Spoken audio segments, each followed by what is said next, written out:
lo que vimos, terminamos la semana pasada hablando de estas dos figuras, de la comparación, el símil, la metáfora, cuando hay textos como eso que tenemos ahí de Isaías, que el Señor ha disipado como una densa nube tus transgresiones, o la metáfora, donde dice directamente el Señor, yo soy la puerta, pero el Señor no es una puerta, es una manera de expresar que Él es la entrada. Y luego hablamos también de la metonimia y sinédoque usando un texto, el de Lucas, que en el capítulo 2 y versículo 1 habla en una sola frase, unas dos palabras, usa las dos figuras. Cuando dice todo el mundo, o sea que César Augusto ordenó un censo de todo el mundo habitado, pues el mundo no se refiere al globo terráqueo, se refiere a las personas. Eso es una metonimia, donde se cambia el continente, que es el mundo, por el contenido, que son las personas. Y cuando dice todo el mundo, pues esa es la sinédoque, donde se toma el todo por una parte. Es decir, que cuando dice que todo el mundo tenía que ir a empadronarse, pues solo se refería a los que estaban en el Imperio Romano, no los de otros lugares alejados del mundo. Y bueno, pues usábamos estos ejemplos. Vamos hoy a avanzar y va a aparecer alguna palabra rara por ahí, no es una palabrota, pero las palabras no es lo más importante, sino que podamos identificar las figuras y de paso pues va a servir para interpretar un poco algunos textos de la Biblia. Muy bien, pues ahí tenemos la siguiente, que es el pleonasmo. Pleonasmo, seguramente no hemos escuchado muchas veces esa palabra. Y eso quiere decir como añadir algo más, abundar en algo para poner un énfasis. Es como repetirlo, pero con otras palabras. Y ahí es un ejemplo tomado de la historia de José cuando está en la cárcel. Y os acordáis que tuvieron el sueño, el panadero, el copero, y José le encargó al copero que cuando fuese restablecido que se acordara de José. Y dice Génesis 40, versículo 23, mas el jefe de los coperos no se acordó de José, sino que se olvidó de él. Ya dijo, si no se acordó, sobra el resto, ¿verdad? Pero está poniendo el énfasis de que parece mentira que José, que le había ayudado, y ahora el hombre cuando sale de la cárcel se olvida de José. Así que esta palabra a veces aparecen así en la Biblia, que el Señor quiere enfatizarnos algo. La siguiente es otra palabra un poco más conocida, que es la hipérbole. Va apareciendo poco a poco. Muy bien. La hipérbole, que quiere decir aumentar, es una especie de exageración, cuando se exagera algo que se dice. Y lógicamente es para enfatizarlo. Ahora yo ahí tengo una pregunta, por eso giraba el micro un poco, porque dejarlo ahí neutral. Yo creo que si se me oye bien, no hace falta ponerlo. Y la, ¿eh? Ah, vale. Bueno, pues entonces lo dejamos como está y yo repito lo que digan los demás. Entonces tengo ahí una pregunta, es si la hipérbole es exagerar, ¿cuál es la diferencia entre decir una falsedad o una hipérbole? ¿Cuándo es una exageración que no se considera una falsedad, ¿no? Una mentira? Si podemos distinguir eso o no. Cuando es obvio que es una exageración, es decir, que no engañas a nadie. Tú lo dices, pero ya todo el mundo sabe que eso no es verdad, ¿no? Es como si viene es muy típico de los marineros, la exageración, ¿no? Y viene y dice, cogí una merluza así de grande, bueno, no hay merluzas tan grandes, es obvio que es una hipérbole y que eso ya no es una exageración. El propósito de una hipérbole, pues es comunicar emoción, para ponerle fuerza a lo que estás diciendo. Ahí tenemos un ejemplo de Juan 21, versículo 25, donde el final del Evangelio de Juan pues nos dice que hay también muchas otras cosas que Jesús hizo, que si se escribieran en detalle, pienso que ni aún en el mundo mismo podría contener los libros que se escribirían. Bueno, hay que escribir mucho para llenar el mundo entero. Es una hipérbole. En la siguiente tenemos otro texto, otro ejemplo, que este es muy interesante, donde dice Jesús, ¿por qué? Mateo 7, versículo 3, ¿por qué miras la mota que está en el ojo de tu hermano y no te das cuenta de la viga que está en tu propio hijo, claro, en tu propio ojo. Es evidente que no es posible tener una viga, una mota en el ojo, sí, pero nadie puede tener una viga metida en el ojo. Pero tenemos personas que son así, ¿verdad? Investigadores, como ese Sherlock Holmes o algunos que andan por ahí, y alguien le puso un título a las personas que andan buscando siempre la viga en el ojo del vecino, ¿no? De los hermanos a veces, y le llama inspectores de pajas. Qué simpático, ¿verdad? Inspectores de pajas. Bueno, pues seguro que en las iglesias a veces andan algunos por ahí ocupándose de esas cosas. Bueno, pues hasta aquí pasamos a la siguiente. Tenemos un breve resumen de lo visto hasta ahora, aunque creo que hasta ahora nos habéis perdido.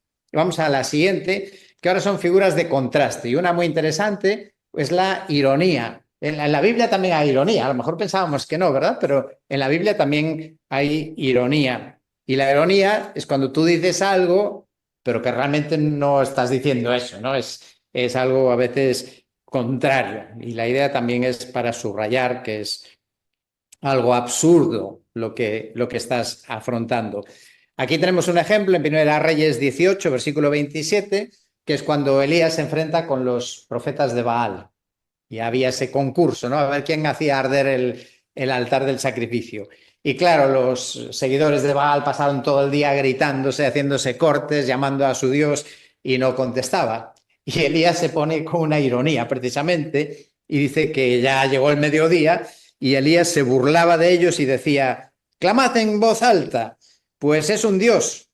Tal vez estará meditando o se habrá desviado o estará de viaje. Quizá esté dormido y habrá que despertarlo. Claro, la pregunta, ¿creía eso Elías? ¿Creía Elías que era un Dios, de verdad? ¿Creía que estaba haciendo esas cosas? Es una ironía, casi, ¿no? Burlándose de ellos. Sí que es interesante como en la Biblia también encontramos el humor. Y el Señor también tenía humor y hay otros textos que vamos a ver. Tenemos otro ejemplo, ahora voy a poner uno del Nuevo Testamento. En 1 capítulo 4, versículo 8. La iglesia de Corinto era una iglesia muy complicada, como muchas iglesias, y Pablo les está escribiendo una carta frente a esa situación difícil que ellos también, pues bueno, quizá cuestionaban al apóstol Pablo, y entonces le escribe estas palabras en el capítulo 4, versículo 8. Ya estáis saciados, ya os habéis hecho ricos, ya habéis llegado a reinar sin necesidad de nosotros, y ojalá hubierais llegado a reinar para que nosotros reinásemos también con vosotros. Es decir, que ya os creéis tan sabios y tan listos que ya el apóstol no tenía nada que deciros, ¿no? Y está ironizando precisamente con esas palabras. Y lo mismo en la segunda carta, y en el versículo 19 del capítulo 11, dice, porque vosotros siendo tan sabios, con gusto toleráis a los insensatos. Es una contradicción.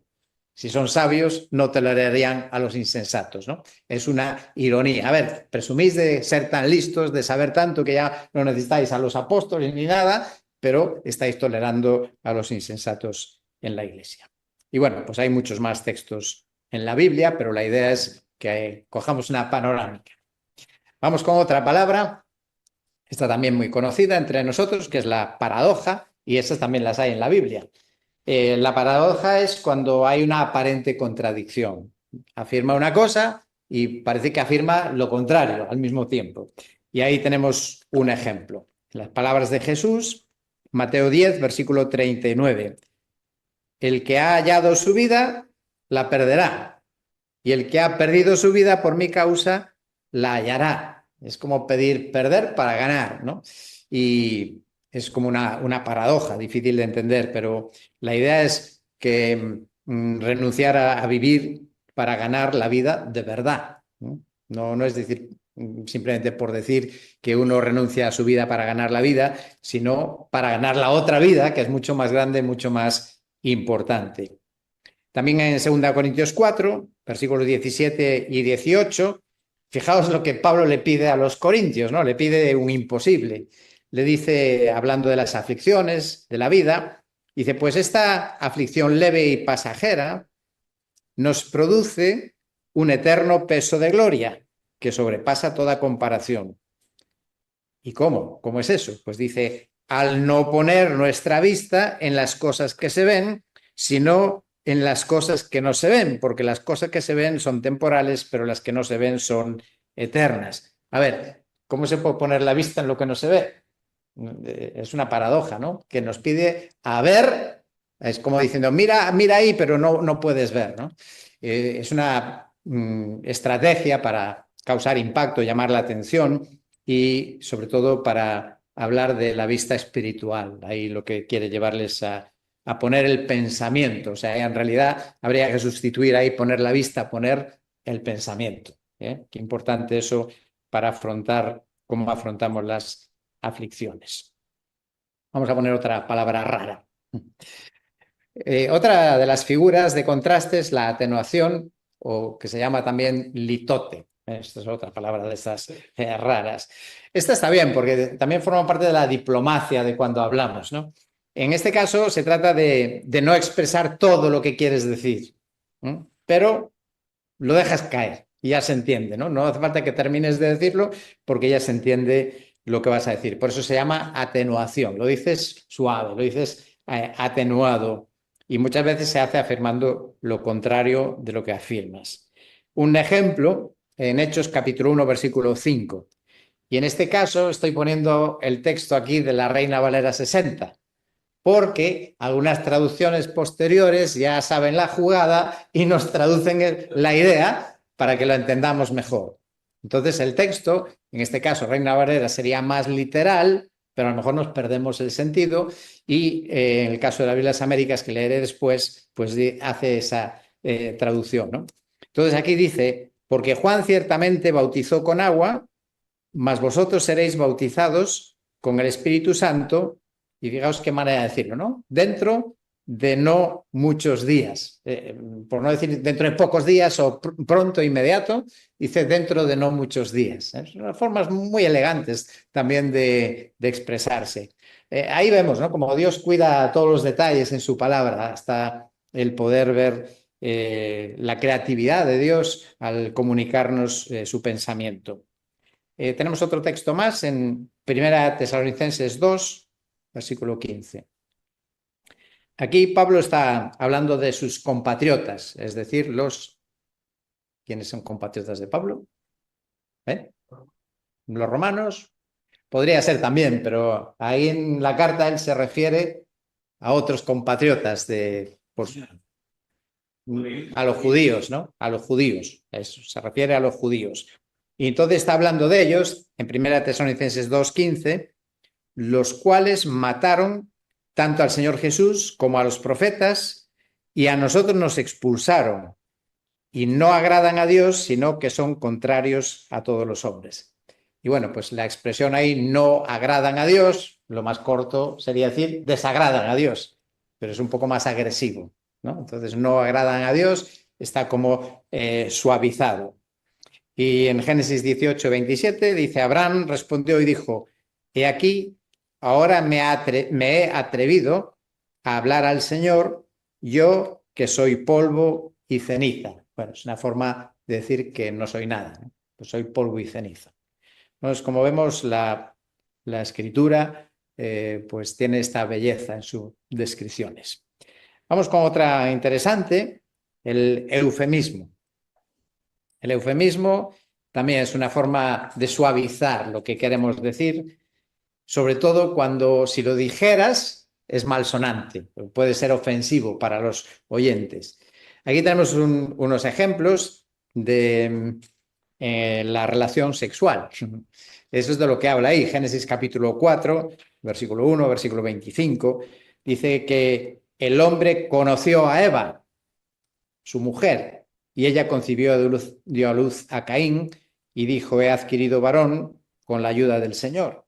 Y en el verso 25 vuelve a repetir, y conoció a Adán otra vez a su mujer, y ella dio a luz un hijo y le puso por nombre Set, porque dijo ella, Dios me ha dado otro hijo en lugar de Abel, pues Caín lo mató. Así que conocer en la Biblia, pues tenemos que entenderlo cuando lo leemos, ¿no? Probablemente gente que no conozca mucho la Biblia se queda un poco descolocado, ¿no? Aquí esto de conocer. Y lo mismo, otra expresión para la relación sexual en la Biblia está en Levítico 18, en el versículo 6, por ejemplo, dice, ninguno de vosotros se acercará a una mujer a una parienta cercana suya para descubrir su desnudez. Yo soy el Señor. Y ahí hay otras dos expresiones, ¿verdad? Que no son claras. Que ninguno se acerque a una parienta. A ver, ¿qué pasa? Que no me puedo acercar, ¿no? Entonces, si no entendemos que eso es una figura elegante de decir cosas que podrían resultar molestas, pues no sabemos lo que está diciendo. En el caso de la Reina Valera, por ejemplo, ahí se acercará, dice, se llegue a, llegarse a, pues también se refiere a lo mismo. En este caso, parienta cercana sí que no es un eufemismo, eso es literal. Se refiere a que es una parienta de primer grado o de segundo grado. ¿Por qué sé que ahí no es un eufemismo?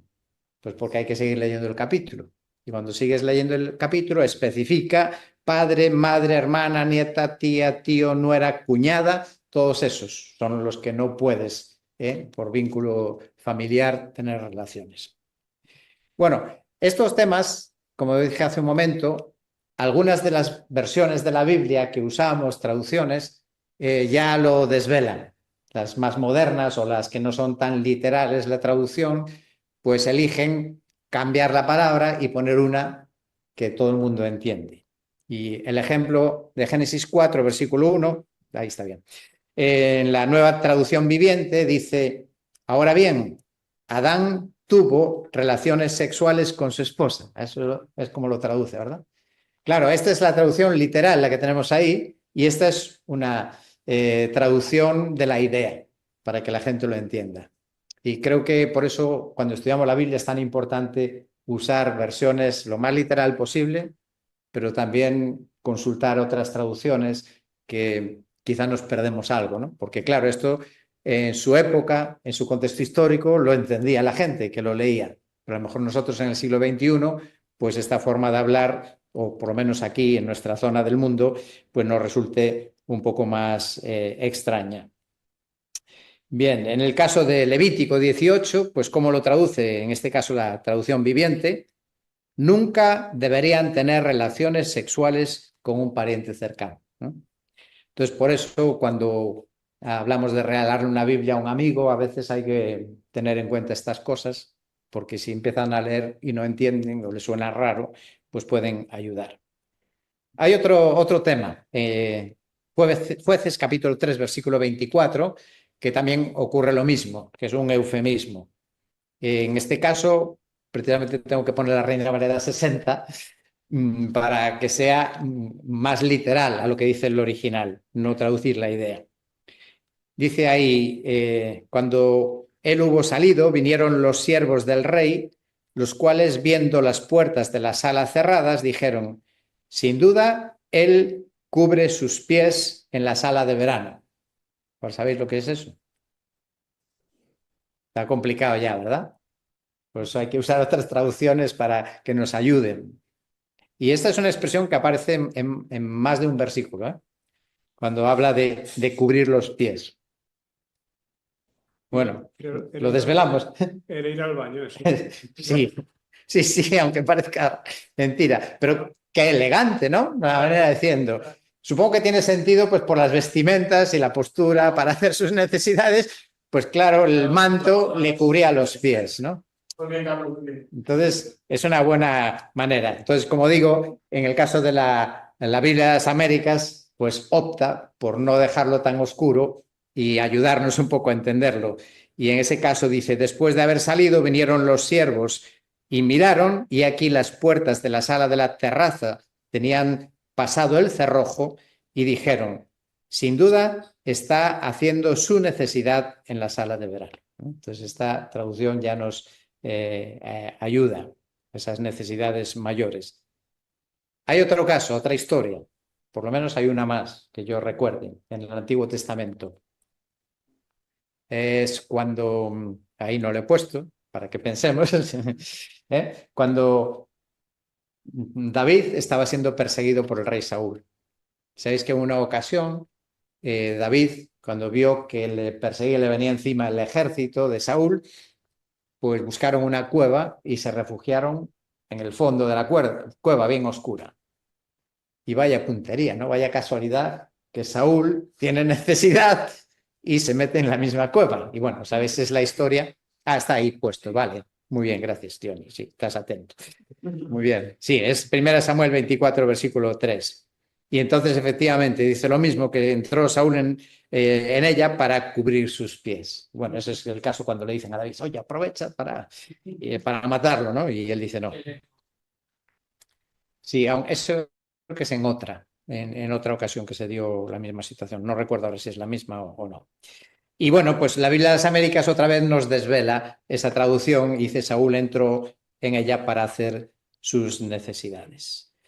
¿Qué otro tema importante en la Biblia también se usa esa misma expresión, ese mismo eufemismo? Hemos visto para la relación sexual, para contarlo así de una forma más suave, más elegante, más fina. Esta otra, sobre todo.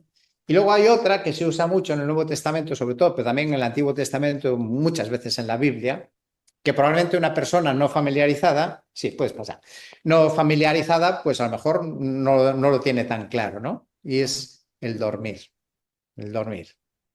Está bien dormir, ¿no? ¿Sí? ¿Queréis dormir? No, Luis no quiere dormir. Si se trata de dormir, Bueno, ahí tenéis 3 ejemplos donde aparece esa palabra, ¿no? En 1 Tesalonicenses 4, versículo 13, Pablo dice, no quiero que ignoréis acerca de los que duermen. ¿Entendéis lo que quiere decir, no? Estas se entiende. Y aparece en el caso de Lázaro, pero fijaos que en la historia de Lázaro, precisamente los propios discípulos tampoco habían pillado la cosa, porque le dijeron, hombre, si está dormido ya despertará, porque tenemos que ir allá, ¿no? Y luego habla de 1 Corintios 11:30, que también es un texto importante, porque habla de tomar indignamente los símbolos, ¿no? Participar de la mesa del Señor indignamente. El que come bebiere indignamente, ¿no? Y claro, dice, por eso algunos están enfermos. Es un tema que no hablamos muchas veces de ello, pero de vez en cuando sí que conviene recordarlo. Y ahí dice, y muchos no solamente están enfermos, sino que algunos duermen. Entonces, probablemente alguien no familiarizado con la Biblia coge los textos que lo ponen así, no está entendiendo lo que quiere decir. Bien, pasamos a otro capítulo. Estas eran figuras de contraste, ¿no? La ironía, la paradoja, la atenuación, el eufemismo. Y estas interesantes, pues pasar a la siguiente ya. Es figuras de humanización, se llama, que una de ellas es el antropomorfismo. ¿Eh? La Biblia nos habla de Dios y ¿cómo lo describe? Pues muchas veces nos habla de su rostro, de sus ojos, de sus manos, de sus pies, de su boca. Entonces la pregunta es, ¿tiene Dios rostro? ¿Tiene Dios manos y pies o no los tiene? Claro, los mormones, por ejemplo, como leen muchos versículos de la Biblia que hablan así, ellos creen literalmente que Dios tiene un cuerpo, porque la Biblia lo dice, que tiene manos y tiene ojos, ¿no? ¿Qué os parece? ¿Qué le contestarías? ¿Tiene Dios? Primero que dirías, ¿tiene o no tiene? Dios, ¿tiene Dios cuerpo o no lo tiene? Sí. Ah, bueno. bueno, sabido. Eso. Y a Dios no lo ha visto nada. Ah, entonces, ¿qué pasa? ¿Qué es Dios? Si una de las definiciones de Dios, hay varias, ¿no? En la Biblia, bueno, no hay definiciones concretas que digan Dios es, creo que solo hay 3 en la Biblia.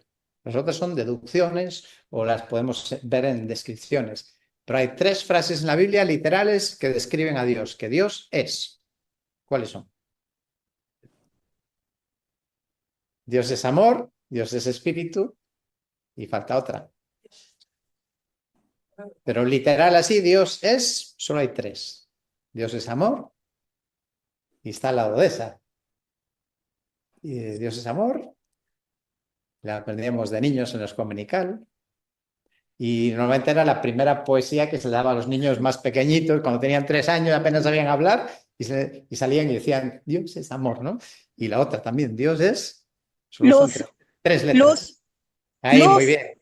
Bien, sí, bien, gracias. Sea la luz. Estupendo. Entonces tenemos Dios es luz, Dios es amor y Dios es espíritu. Si es espíritu, ahí tenéis la cita, Lucas 24, cuando Jesús resucitó y se apareció a los que iban camino de Maús, ¿qué le pasó? Se asustaron, claro, cuando le empieza a decir cosas, ¿no? Y dice que estaban aterrorizados y asustados, ¿y qué pensaron? Que veían un espíritu. Eso es lo que dice.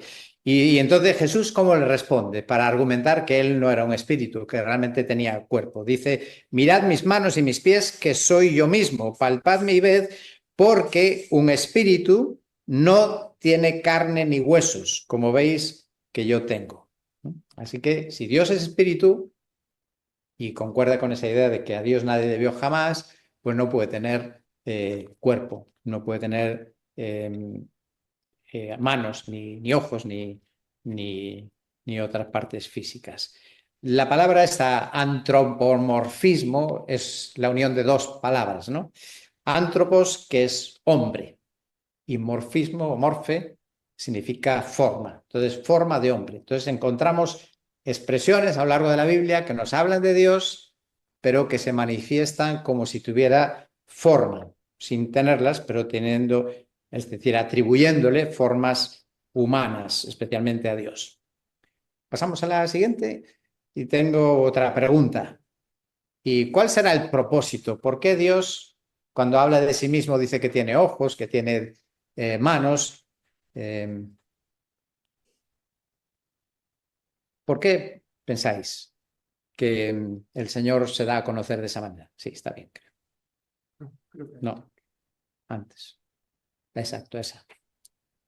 ¿Por qué pensáis que Dios eligió hablar en esos términos de ojos, manos, pies, rostro? ¿Para? Para poder entenderlo. Para entenderlo.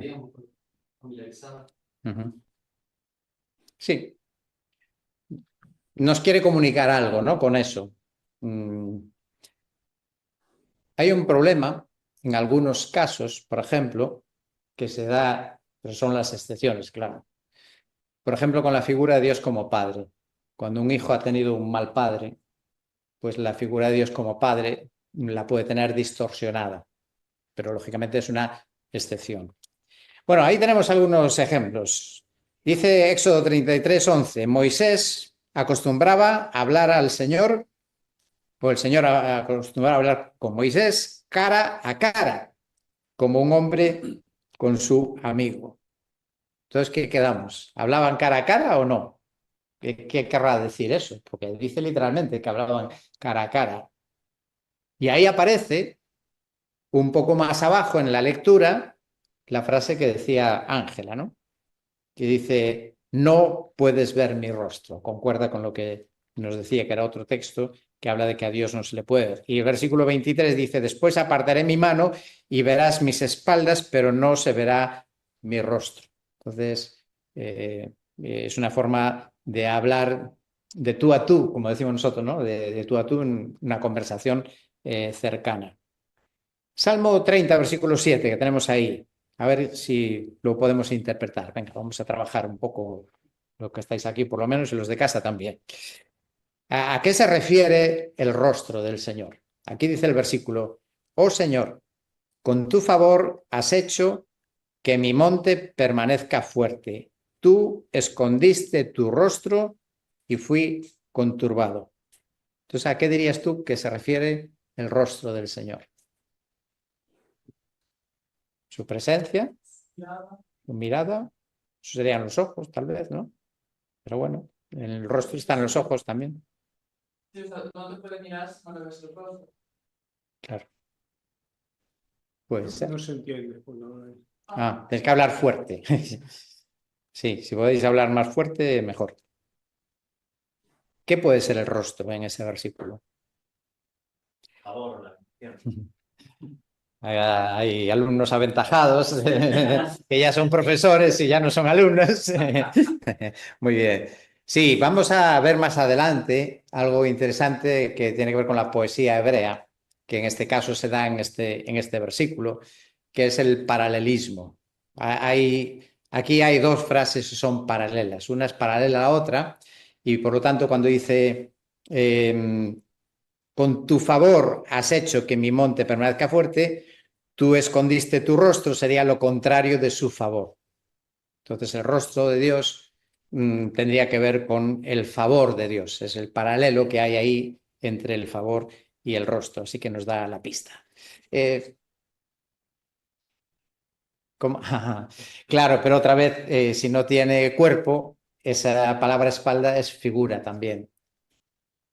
¿Qué quiere decir que no le puede ver? Al final es que no le podría ver, que quizá seguramente alguna manifestación, igual que cuando Dios se apareció en Sinaí, pues había ruido y había la voz de Dios, ¿no? Pues, o sea, que podría percibir su presencia, pero no vería nada. En realidad no, creo que no vería nada, sí.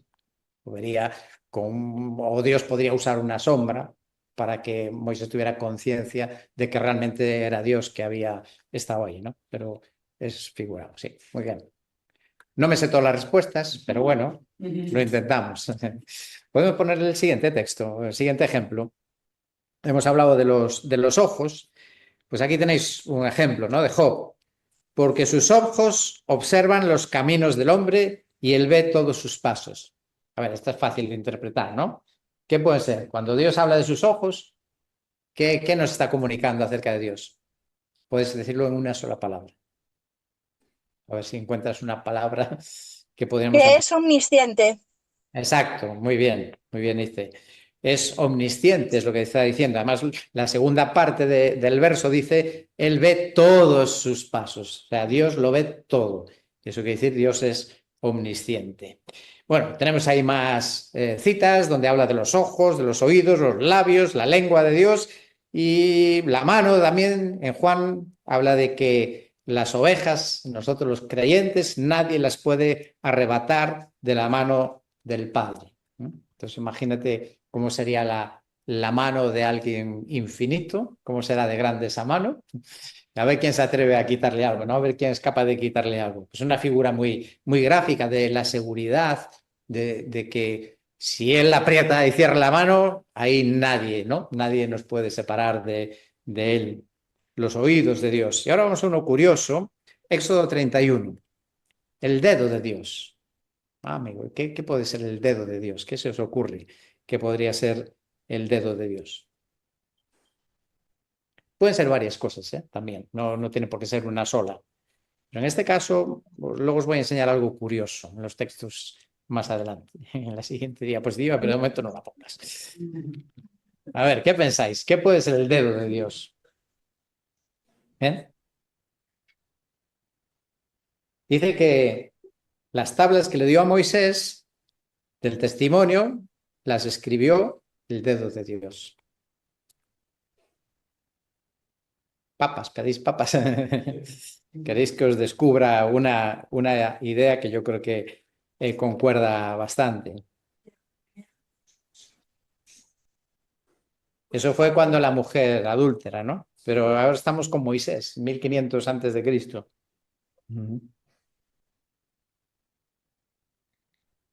La palabra, el verbo. La palabra, el verbo. Bueno, pues claro, Quizás tiene que ver con su soberanía, de la forma de decir yo designo esto, mando esto, y entonces la forma de transmitirlo al hombre es a través de su mano, su dirección.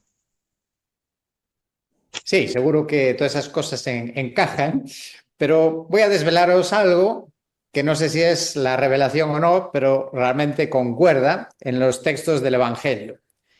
En Lucas, sí, puedes ponerla. Lucas capítulo 11, versículo 20, dice que el Señor Jesús echaba demonios y dice, si yo por el dedo de Dios echo fuera los demonios, y curiosamente la misma historia narrada por Mateo lo dice de esta otra misma manera. Dice exactamente, todas las palabras son iguales, pero cambia el dedo de Dios por el Espíritu de Dios.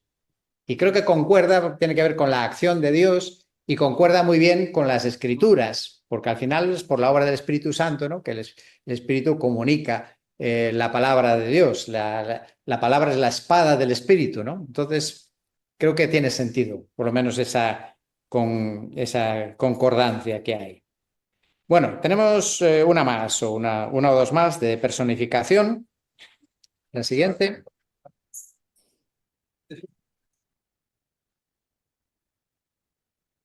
Muy bien.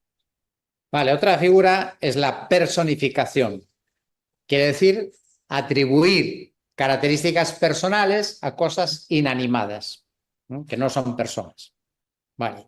Hay muchos ejemplos, ahí tenéis algunos. En el libro de los Salmos, 98, versículo 8, dice, batan palmas los ríos, a una canten jubilosos los montes. Eso no ocurre, ¿verdad? No es posible. En el Salmo 114, versículo 5, ¿qué te pasa, oh mar, que huyes? Y a ti, Jordán, que te vuelves atrás. Claro, como si fuera una persona hablando con ellos. Habacuc 3:10, te vieron los montes y temblaron. Vamos a seguir un ejemplo más. Proverbios, capítulo 8. Este es muy interesante porque aparece bastante enfatizado en el libro de Proverbios. Y en Proverbios la sabiduría aparece como personificada, como si fuera una persona, como si fuera un amigo que te da consejos y que te enseña. Y aquí tenéis un ejemplo tomado del capítulo 8, pero aparece varias veces en Proverbios y dice que clama la sabiduría, levanta su voz la prudencia, se coloca junto a las puertas, a la salida de la ciudad, en el umbral de las puertas, da voces. Como la sabiduría, la palabra que viene de Dios, porque la sabiduría viene de Dios, es algo que está clamando a las personas, escuchadme, que yo tengo buenos consejos que daros, ¿no? Y ver un poco como la palabra de Dios es algo que está llamando a las personas para que podamos tener una vida sabia, conducirnos de una manera sabia. Entonces la palabra de Dios es como un heraldo que proclama lo que Dios tiene que decir. La siguiente personificación, sí, yo creo que con esto vamos a cerrar hoy. Así cerramos este capítulo y vamos a abrir otro interesante la próxima ocasión. Es el apóstrofe. Este es muy interesante también. A lo mejor los predicadores tenemos que aprender de esta estrategia, ¿no? Esta herramienta. El apóstrofe es cuando tú estás con un discurso y de repente lo interrumpes o para dirigirte a alguien en concreto, o sea que te sales un poco del guión, pero causa impacto en las personas que lo escuchen, ¿no? Y puede ser incluso dirigirse, a ver, luz, deja de dar tanta luz, ¿no? Entonces, ¿qué pasa aquí, no? Pues en la Biblia encontramos eso también. En el Salmo 114, Dios está hablando de todos los milagros, prodigios, cuando Israel salió de Egipto. Y por eso empieza con el versículo 1, cuando Israel salió de Egipto, y después lo miró el mar y huyó. Y después el versículo 5. Y de repente en el relato que está contando dice, ¿qué te pasa, Omar, que huyes? Y a ti, Jordán, que te vuelves atrás. A vosotros, montes, que saltáis como carneros. Y a vosotros, collados, que saltáis como corderitos, ¿no? Entonces de repente es como estar contando una historia y se pone a hablarle a la naturaleza. Y eso causa impacto en los oyentes. Otro ejemplo. Tenemos otro texto en Jueces, capítulo 5. Este es el cántico de Débora, la historia famosa de Débora y Barak.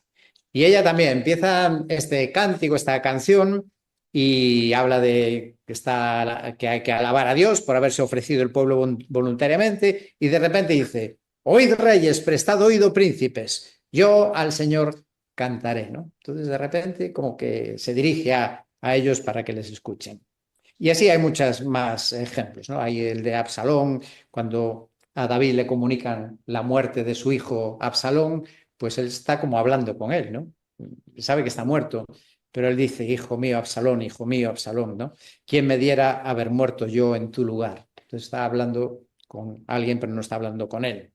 En Marcos 4 es cuando Jesús reprende al viento y al mar, le dice, cálmate, sosiégate. Al mar, le está hablando al mar, pero claro, él está dando una orden a la creación. La siguiente, es la última, la penúltima, sí, la otra es un resumen al final. Vale. Esto está muy bien, esa viñeta, ¿verdad? Esa imagen, mejor dicho. No tocar, peligro de susto. Algún día las tumbas se van a abrir, ¿no? Y los muertos van a levantarse. Entonces, eso es un aviso. en todo el discurso de 1 Corintios 15, ¿de qué habla 1 Corintios 15? Bueno, ya tenéis muchas pistas ahí. Es un capítulo especialmente dedicado a un tema, ¿no? Al tema de la resurrección. Entonces Pablo está enseñando acerca de la resurrección, quién va a resucitar primero, en qué orden va a resucitar los creyentes, y de repente en el versículo 54 pues está diciendo cuando esto corruptible se haya vestido de incorrupción, esto mortal se haya vestido de inmortalidad, entonces se cumplirá la palabra que está escrita, devorada ha sido la muerte en victoria, y de repente dice Pablo, ¿dónde está, oh muerte, tu victoria? ¿Dónde está, oh sepulcro, tu aguijón? O sea, se dirige a la muerte, al sepulcro. Entonces son figuras para causar impacto, ¿no? Bueno, si les usamos mucho los predicadores, a lo mejor la gente se asusta, ¿no? Los descolocamos. Pero es interesante que la Biblia sí lo usa para causar impacto, para llamar nuestra atención a lo que se quiere decir. Y bueno, la última cita es de Apocalipsis, lo mismo cuando se abre el sexto sello que anuncia la llegada de la ira de Dios, pues la gente pidiendo, decían a los montes y a las peñas caed sobre nosotros, ¿no? Hablando con la naturaleza.